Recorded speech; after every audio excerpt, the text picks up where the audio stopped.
So welcome back to the solution of the first exercise. I already filled it out. I reused our column and named it category and basically typed in the formula.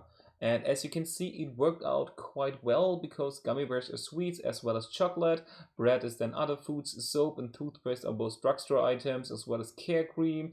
Oat milk is again other foods. Cucumbers and tomatoes are vegetables and so forth.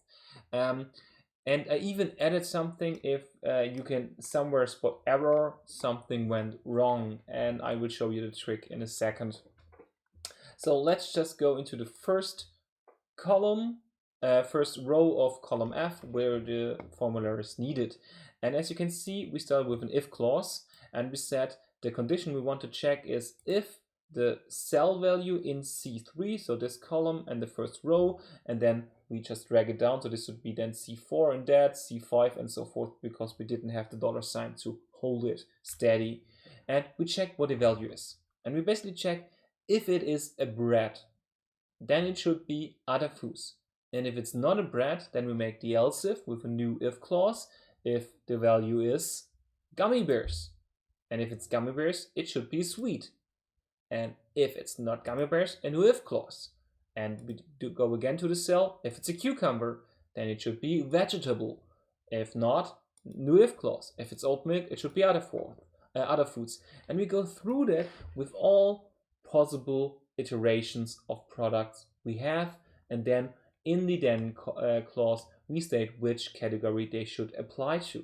And if we do that for all of our products and we sort them through that if else logic to all categories, everything should be fine. And we have to do that for every item. In the end, for the last one, I have an error.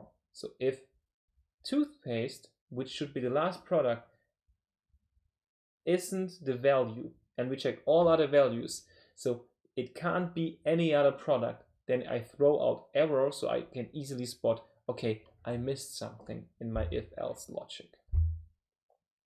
Okay, once we did that, we applied it and everything is accounted to a certain category.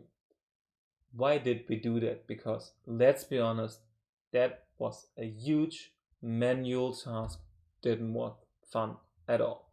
First of all, to show you that with if-else you can mostly achieve a lot of stuff.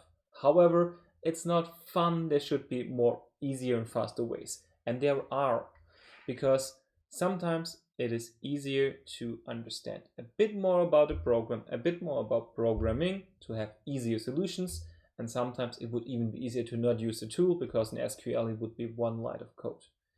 Overall, those boring stuffs, those manual tasks, to automate them is a huge advantage. I will now show you some Excel stuff in the next parts to make it easier. At the same time, keep in mind we will have Python and Excel, which lets you automate all of those boring stuffs with Python code, so you do not have to do it in manual all over again. See you in the next part.